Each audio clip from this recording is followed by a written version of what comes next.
Et une astuce très importante, c'est de savoir combien d'heures de sommeil on a besoin. Ta code Prozis, machin, etc. T'inquiète pas, c'est pas parce que j'ai dit ça que ça n'empêche pas que tu puisses acheter des compléments alimentaires selon tes lacunes, comme je dis toujours, tes besoins, etc. que tu ne peux combler autrement que par cette alimentation particulière. Salut à tous, bienvenue sur Char Fitness. Aujourd'hui une vidéo, bon, elle fera pas beaucoup de vues cette vidéo là, parce qu'à partir du moment où je donne des conseils, des choses qui sont plutôt utiles et intelligentes pour le bodybuilding, musculation, même le sport en général, malheureusement c'est pas ce qui intéresse le plus les gens.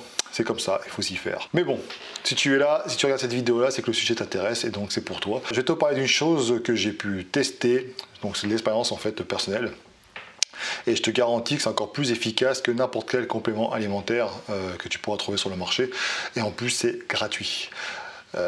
Qui c'est pas bien, ta code Prozis, machin, etc. T'inquiète pas, c'est pas parce que j'ai dit ça que ça n'empêche pas que tu puisses acheter des compléments alimentaires selon tes lacunes, comme je dis toujours, tes besoins, etc. que tu ne peux combler autrement que par cette alimentation particulière.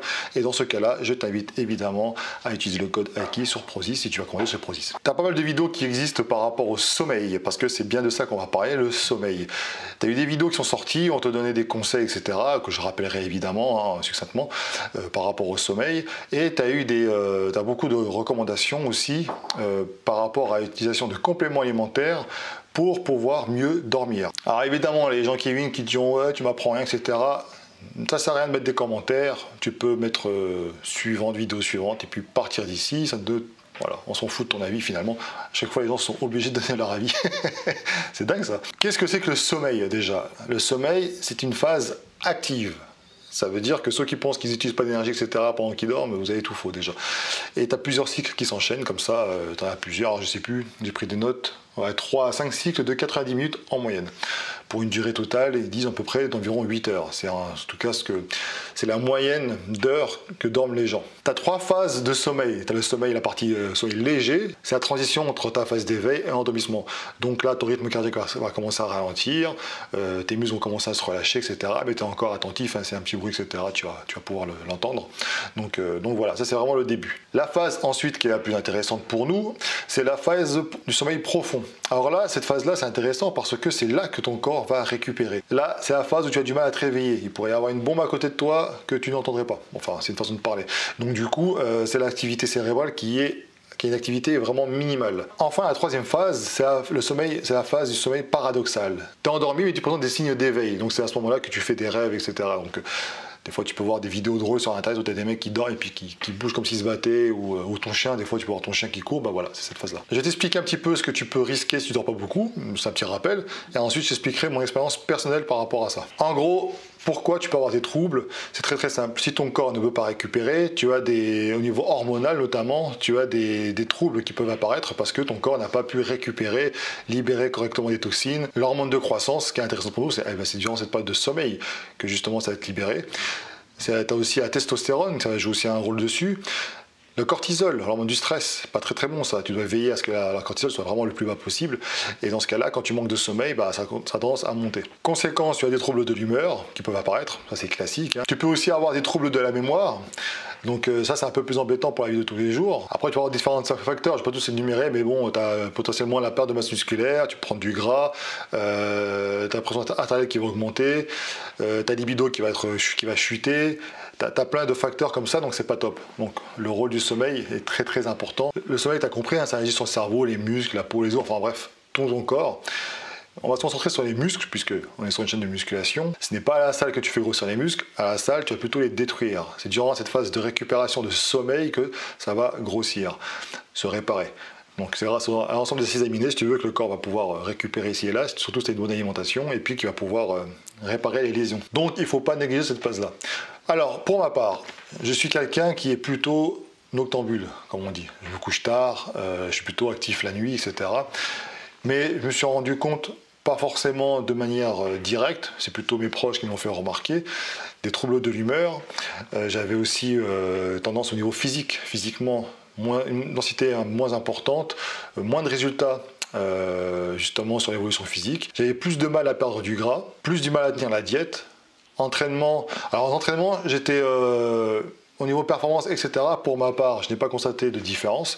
Par contre, c'est sûr que au niveau de la congestion, ça posait problème parce que parfois j'avais du mal à congestionner. Ça arrive, pas tout le temps, mais ça arrivait de temps en temps. Donc ça, c'est l'expérience personnelle que j'ai vécue, plus ou moins, tu vois. Parfois, je pouvais aussi juste me lever, je posais un pied par terre et là, tu as une douleur qui apparaissait de je sais pas d'où et puis ça te faisait vachement mal, tu sais pas pourquoi. Ça disparaissait au cours de la journée, mais bon, c'était chiant. Tout ça, c'était lié de toute façon au manque de sommeil. C'est pas parce que je dormais 7 heures, mais souvent c'est plutôt 5 heures, 6 heures d'ailleurs, mais c'est pas parce que je dormais 7 heures que j'étais en meilleure forme, parce que je me couchais aussi tard. Si tu te couches à 2 heures, 3 heures, 4 heures du matin et tu fais tes 7 heures, c'est pas pour autant que ton corps va récupérer, parce qu'au niveau justement de la libération de l'hormone de croissance, etc., j'ai lu, alors tu me corriges si je me trompe, mais il fallait se coucher en tout cas, idéalement vers 22 heures, tu vois, en tout cas avant minuit, sinon après c'est mort. Donc ça y joue, c'est pas parce que tu fais tes 8-9 heures, donc pour ça ceux qui travaillent de nuit, c'est très très difficile pour eux de récupérer, d'être performants à la salle, c'est pas impossible, mais en tout cas c'est là aussi qu'ils peuvent, enfin je veux dire ton corps n'est pas fait pour vivre comme ça la nuit, tu vois. C'est pas pour rien que la nuit on a du mal à rester éveillé, donc c'est problématique pour eux. Alors les conseils classiques qu'on peut entendre, tout d'abord pour pouvoir dormir correctement, oubliez déjà les compléments alimentaires. Les compléments alimentaires, il faut les tester après. Tu vois, c'est pour apporter un petit plus à ce qui est déjà possible de faire de façon naturelle, gratuite, etc. Déjà, ça va jouer sur l'alimentation. Si tu manges un repas un peu trop copieux le soir, peut-être au niveau de la digestion, tu auras des difficultés et tu vas peut-être avoir du mal justement à t'endormir. Alors que certains qui ont mangé de façon plus enrichie, bah après ils dorment comme des bébés. Ça dépend encore une fois des gens, donc ça seul toi pour répondre à cette question. Toujours est-il qu'il est conseillé évidemment une heure avant d'éviter tout appareil électronique, chose que j'ai du mal à faire pour ma part, mais je pense que tu es comme moi. Alors, on est tous sur le téléphone avant de se coucher et puis on regarde de tout et n'importe quoi et puis on a même du mal à décrocher parce que le swipe up illimité, là, tu vois, c'est une invention de merde, hein, parce que forcément, on est scotché dessus, on a du mal à décrocher. On ne se rend pas compte du temps qui passe, et puis après, on dit, oh merde, 3 heures du matin. Ça, c'est un très très gros problème. Donc, il faut trouver une autre occupation. Par exemple, vous pouvez lire, parce que les livres, c'est super important, notamment ceux qui sont ici sur cette chaîne. J'imagine que vous êtes là aussi pour augmenter vos connaissances, et donc, ça se fait aussi avec des bouquins. Il n'y a pas que YouTube dans la vie, des vidéos, etc. Il faut dormir dans une pièce fraîche. Alors fraîche parce que ton corps, déjà quand tu dors, il perd la température corporelle diminue. Ce n'est pas pour rien.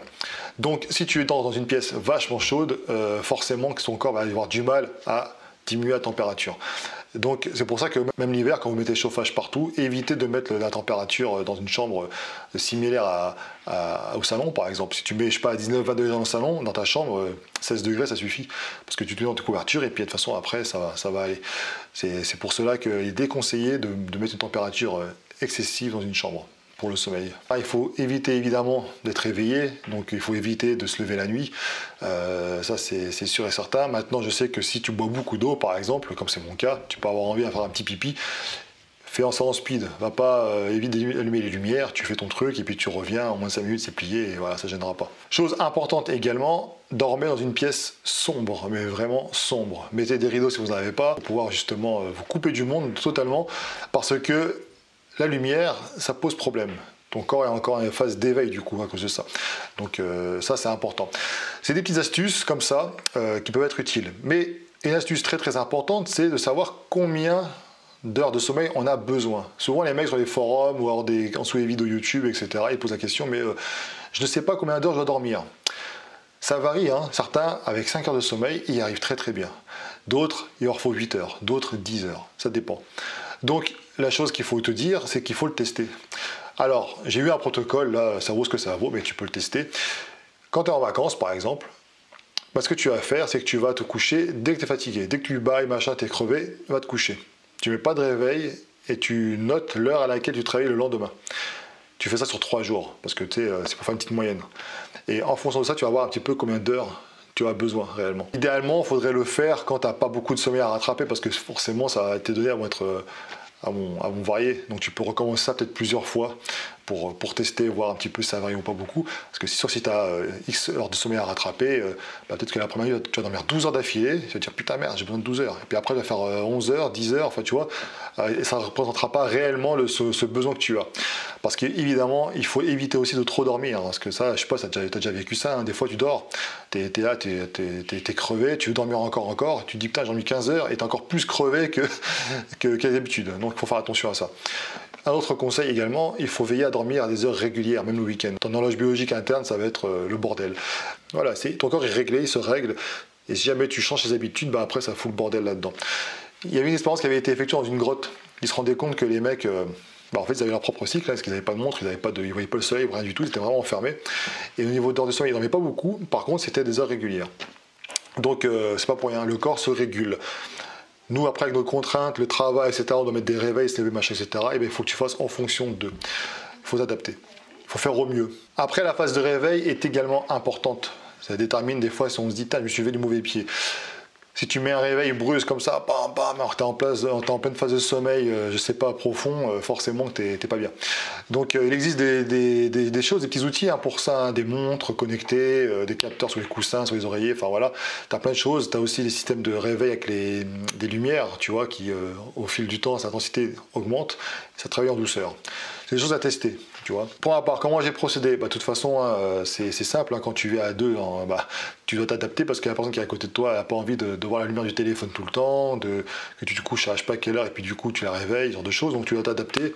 Donc ça a été pour moi un des moteurs premiers. Et ensuite, ce que j'ai fait, c'est très simple, j'ai commencé à diminuer petit à petit. J'ai pas pu diminuer d'un coup parce qu'au bout d'un moment, ton corps est tellement habitué à se coucher tard que tu peux pas. Il y a une période de sevrage, comme on dit, tu vois, un peu comme les drogués. Donc tu peux pas couper comme ça directement, de passer de, je sais pas, 3h du matin à 22h, c'est pas possible, 23h, tu vois. Donc j'ai fait petit à petit, j'ai diminué. Après, tu vois, moi je fais toujours fais ce que je dis parce que je fais.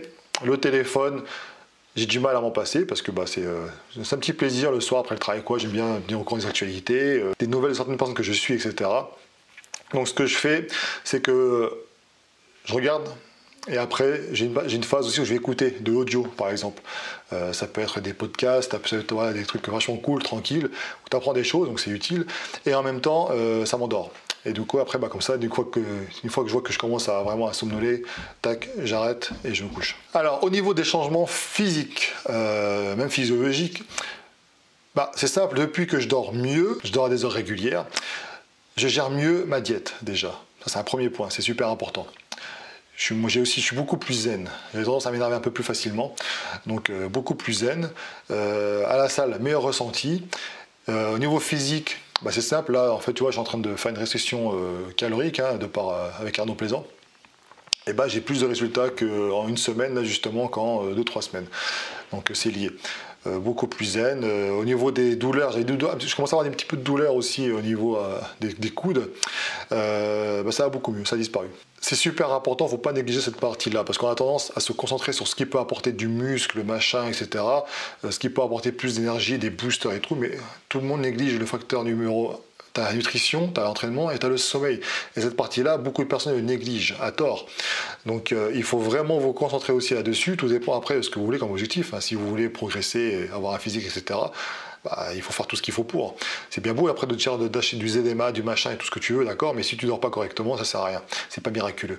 Donc je te le dis encore une fois, c'est très efficace, c'est un facteur à ne pas négliger, à tester, teste pendant 2-3 semaines, essaie de voir. Tu dis pendant 2-3 semaines, je vais me coucher tôt. Je vais voir ce que ça donne. Et tu verras que les résultats seront forcément au rendez-vous. Donc tu vois, on parle d'astuces, de machin, etc. Pour prendre du muscle, ressentir le muscle, la congestion, machin, mais bien souvent, quand j'interroge les gens, notamment mes élèves, tous quasiment me disent « je dors pas très bien ». J'ai un sommeil qui est coupé, genre 5-6 heures par nuit, etc. Parfois, c'est à cause du travail, mais bien souvent, c'est à cause d'une alimentation qui est non adaptée. Quand je réadapte leur alimentation, ça va beaucoup mieux, mais en très peu de temps. Et les résultats suivent. Perte de gras, etc. Meilleure humeur, ils sont plus motivés, etc. Enfin voilà, donc merci en tout cas d'avoir regardé cette vidéo-là, j'espère que ça t'aura plu.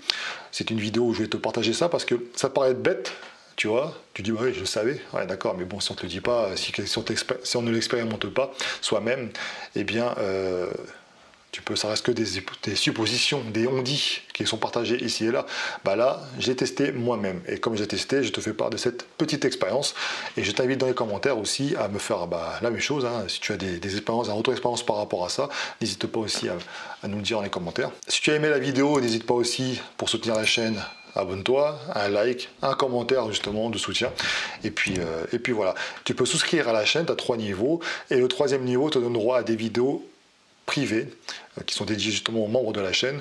On va parler soit des sujets que j'ai pu aborder mais un peu plus direct, poussés, parce que évidemment avec YouTube et puis d'un point de vue légal on ne peut pas aborder tout correctement.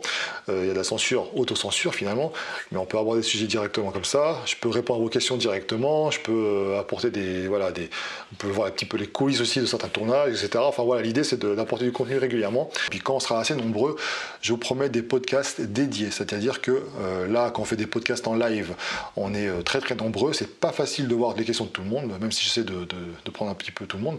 Bah là, ce sera vraiment des podcasts, je pense, qui seront intéressants parce que les gens qui feront la démarche de souscrire à cette chaîne, ce sont des gens qui veulent vraiment apprendre des choses, donc on n'aura plus les trolls, parce qu'il faudrait être con pour aller troller, aller payer 10 €, tu vois. Donc voilà, et du coup, ça sera peut-être plus plaisant pour tout le monde, et puis vous aurez aussi plus de possibilités, plus d'avoir des réponses à vos questions.